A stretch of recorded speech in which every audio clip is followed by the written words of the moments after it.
Magandang hapon sa inyo, Asek Arnel. Hi, Nina. Good afternoon. Nice to see you again. Long time no see, Yeah, Asek Arnel.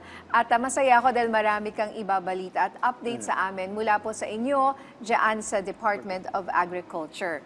Unang-una, Asek, ang tanong namin, ano ba itong mga proyekto ng DA na nasa ilalim nitong tinatawag na unprogrammed appropriations? Nina, para sa taong kasalukuyan ay karamihan ng mga foreign assisted projects ay nasasakop dito sa unprogrammed appropriations. Just recently ay merong 4 na proyekto. Ito yung Philippine Rural Development Project, second additional financing, ay yung scale up nitong proyekto na ito. Yung Fish Resiliency Core Project ng Bureau of Fisheries and Aquatic Resources. Kasama na rin yung Mindanao Inclusive Agri-Development Project. Ito ay para sa mga indigenous peoples project para sa buong Mindanao.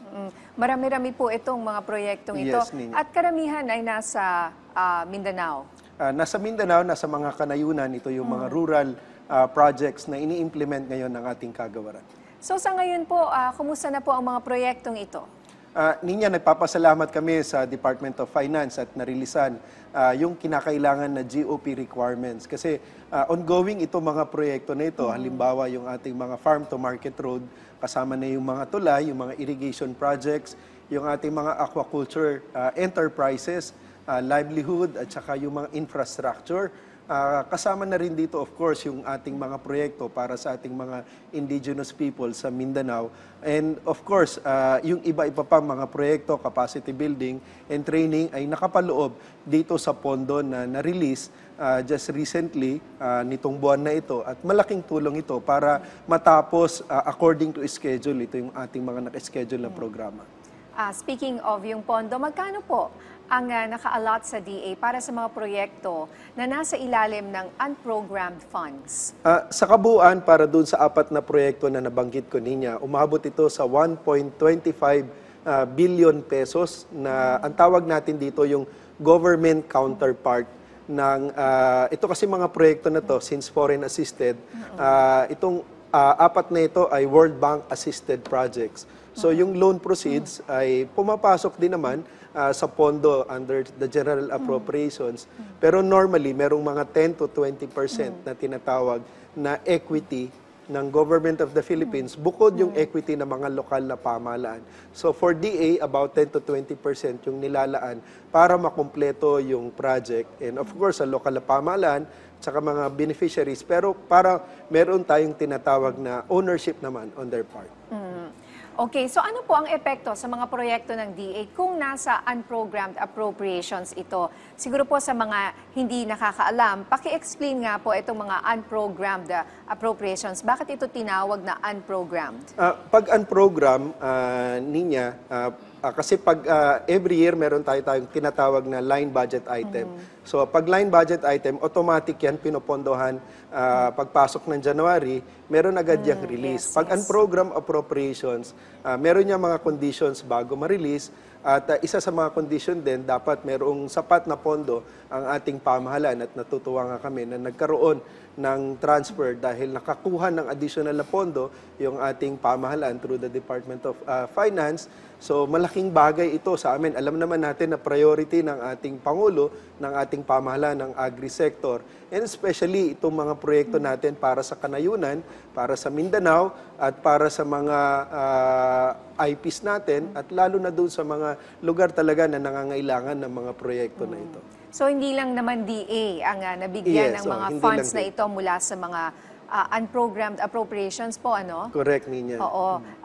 Bigyan nyo nga po kami ng background. Alam ko hindi po kayo DOF, ASEC. But saan kinuha ng DOF itong mga unprogrammed appropriations? Kung hindi ako nagkakamali niya, parte ito noong pondo dahil nga nagkaroon ng hindi paggalaw na pondo sa ilang ahensya natin.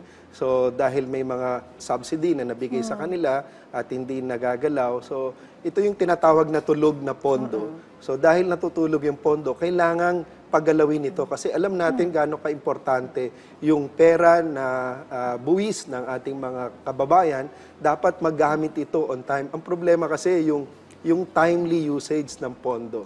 Pag yan ay nasa isang ahensya, okay, nadyan sa isang ahensya, nadyan ang pondo, pero pag hindi nila nagagamit, ang problema nun, yung time value ng pera. At yung mga nangangailangan naman na ahensya at wala silang pondo na sapat, so magkakaroon ng imbalance. So dahil dito, maganda yung ginawa ng Department of Finance at ang ating buong economic team para mas maging episyente yung paggamit ng ating pondo. At natutuwa kami sa kagawaran, sa panguna ni Secretary Chu Laurel Jr. dahil nabigyan ng importance at saka priority yung ating mga proyekto. Marami pa, no? Ang dami nilang unprogrammed appropriation. Siguro dito po nanggaling yung isa sa mga pinag-usapan recently, yung subsidy na binigay sa PhilHealth na kailangang ibalik po sa DOF. Yes. So dito natin nakikita kung saan napupunta yung mga funds na ito. Correct. Yun nga, pag meron mga subsidiya na hindi nagagamit, so may mga pagkakataon na kailangang gamitin yon sa ibang pagkakataon para yung efficient use ng ating pondo ng pamahalaan. Okay, sa ibang usapin naman, ASEC, pinapa-prioritize ni Secretary Francisco Chu Laurel ang paggalaw dito sa mahigit 700 na container vans na may imported rice. Ano po ang detalye at update dito? Gano'n na katagal itong mga container vans sa ating mga ports? Yes, Ninya. Una, nagpapasalamat kami sa Philippine Ports Authority sa pangunguna ni General Manager Jay Santiago sa mabilis agarang pagkilos base doon sa impormasyon na binigay ng kagawaran ni Secretary Chu Laurel sa PPA dahil merong 888 o almost 1,000 na container vans. Naglalaman ito ng mahigit sa 20,000 metric tons o 20 million kilos ng bigas na nadyan sa ating mga pantalan, lalo na rito sa Maynila, na hindi na nailalabas. So nagpapasalamat uli kami dahil na-prioritize ito and hopefully tuloy-tuloy yung paglabas. Kasi posibleng maging hoarding na tinatawag kasi merong mga ilan, meron ng mga 9 months na dyan. So, yun nga, nagpapasalamat kami para tuluyang makalabas itong more than 800 na container vans na ito. Tsaka they're taking up space and di ba nandyan lang sila. Yes. So, Hindi ba dapat pag ganyan, hindi rin kayo taga-PPA, no? May time frame na hanggang ganito lang kayo? Ilang months lang ba sila doon? Sinasabi ng PPA, after 5 days, efficient, dapat mailabas talaga yes. So, ang ginagawa kasi daw, apparently, nitong mga consignee na ito, they want to wait para mas mataas ang presyo ng bigas para lalong lumaki yung kita nila. So, hindi tama yon and that may constitute sa hoarding or may iba pang kaso na pwedeng ipataw sa kanila. Kasi ito ay agricultural goods at perishable at alam natin na pag hindi ito nailabas, pwede tayo rin magka-problema doon sa tinatawag natin na food supply natin, especially pagdating sa bigas. At inaasahan natin, dapat may timing yan eh. May timing tayo sa harvest, may timing tayo sa import. Pag hindi sila sumusunod doon sa importation at sa release at sa distribution, magkakaproblema yung ating buong food value chain. Sana po mailabas na yan sa lalong madaling panahon Yes, po. No? very Babantayan hopeful. niyo pa mga kailan kaya? Ngayon ay pupunta rin yung ating Bureau of Plant Industry para buksan ang ilang container vans para makita. Kasi concerned din kami sa food safety. Baka mamaya yung mga na doon may problema na kung lalo na yung matagal na imbak doon sa ating mga pantalan. Tsaka sana talagang bigas nga lahat yun, ano? Mamaya kung ano pang makita nila, pero good na rin, no? Para malaman po natin talaga kung ano laman ng mga container na yan. Good luck po sa part na yan, ano?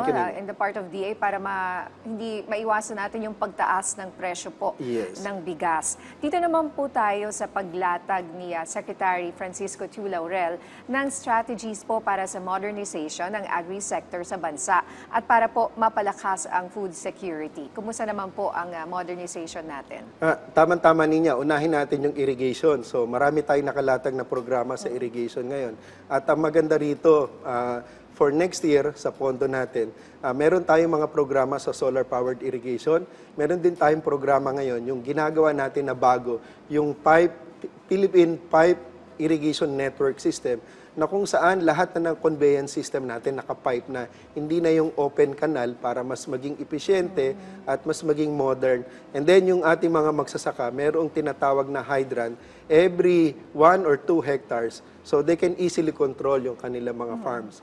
Pangalawa, yung sa mga ports, ang plano ng ating kalihim magkaroon ng 17 ports nationwide para masigurado na yung distribution ng mga key agricultural commodities ay mas magiging epesyente at mapapamura, sigurado tayo. Kasi halimbawa, yung fertilizer na dadali na Mindoro, pupunta pa yun ng Bataan, itatravel pa sa Manila, sa Batangas. Kaya pagdating ng Mindoro, napakamahal. Kaya itong mga ports in key strategic areas ay maisasagawa para masigurado natin na magiging mura yung ating mga production inputs from fertilizers to seeds and everything in between para yung ating mga magsasaka mas lalaki yung kita at yung mga consumers naman makakasigurado na mas mura ang ating mga key agricultural products. Nandiyan din yung ating mga cold storages, yung ating mga food terminal, and these will all be funded. And then meron din tayong mga bagong projects ngayon, yung ating $1 billion sa Philippine Sustainable Agricultural Transformation natin, which will focus on key policies at saka mga key infrastructure requirements din. So you can expect in the next 2 to 4 years, there will be significant change sa ating buong agricultural economy and landscape. Kumusta po yung mga equipment ng mga farmers natin? Minsan kulang po sila sa mga ganyan. Minsan, kunyari, ginning machine lang for the cotton farmers or machine pagka nag-harvest sila ng coffee beans. Minsan napapamahal po eh. Tama yun niya. Ang Pilipinas, ang isang tinatawag natin na mababa yung horsepower rating. Nag-a-average tayo less than 3 horsepower per hectare. Manyapat yung ibang bansa, lalo na yung Japan, China, nasa more than 10 na sila. Yung Thailand, nasa mga 5, 6, pati yung Vietnam. So we really need to focus as part of the modernization to increase yung ating mechanization level from land preparation to crop establishment hanggang sa processing at harvesting. So, importante yung halimbawa pag may bagyo, pag yung ating combine harvester, kaya niyang i-harvest ang 1 hektarya in less than 1 hour. Na kung imamanual mo yan, tapos na yung, kumbaga, tapos na yung bagyo. Tapos na yung bagyo, yung mga palayan ay hindi na napakinabangan. So, very important yung ating mechanization, yung paglalagay ng mga machineries and facilities para mapataas yung ating level ng horsepower rate. Pag ganyan po, ano po ba yan? May pondo kayo for that, specific budget for that? Sa ngayon, sa rice sector, meron tayong tinatawag na Rice Competitiveness Enhancement Fund. Assure tayo na 10 billion hanggang this year at 5 billion doon ay napupunta sa mechanization. Dito sa amendment ng Rice Tarification Law, ang proposal, taasan yan from 10 to 30 billion at kalahati pa rin noon will go to mechanization. So, masaya kami na gano'n ang nangyari dito sa amendment. Sana hindi lang po sa rice, other products, agricultural products. Tama ka dyan, Ninya. Sana, ngayon may bago rin batas na ipinasa ang ating Senado sa pangunan ni Senator Villar, yung Corn Competitiveness Enhancement Fund naman, pati rin yung sa livestock and poultry natin. So, sunod-sunod na rin yan. Nasusunod naman natin yung sa high-value commercial crops. Yes. Okay. Hingi lang kami ng update, ASEC, sa halaga ng pinsala naman ng bagyong Ferdy at Habagat sa sektor ng agrikultura. Sa ngayon, yung combined effects nitong bagyong, may 3 bagyo Ferdy, Hener, at saka Helen, at saka yung Habagat, umabot na sa 600 million, excuse me, yung naapektuhan nitong combined effects nitong mga bagyo na ito. At karamihan ay naapektuhan sa Palawan, sa Mindoro Occidental, at saka rito sa Antique, sa Western Visayas, at saka sa Zamboanga Peninsula. Almost 528 million ng damage ay nasa rice sector. Okay. Paano natin mare-recover po yan? Kailangan, meron tayong tinatawag na Quick Response Fund at saka yung nakapreposition din yung ating mga binihin ng palay, mais at saka mga gulay. Once na ready na uli sila magtanim, pwede sila magtanim for quick turnaround ninyo. Okay, maraming salamat, ASEC Arnel, sa mga ibinahagi mo sa aming updates mula po sa inyo dyan sa Department of Agriculture.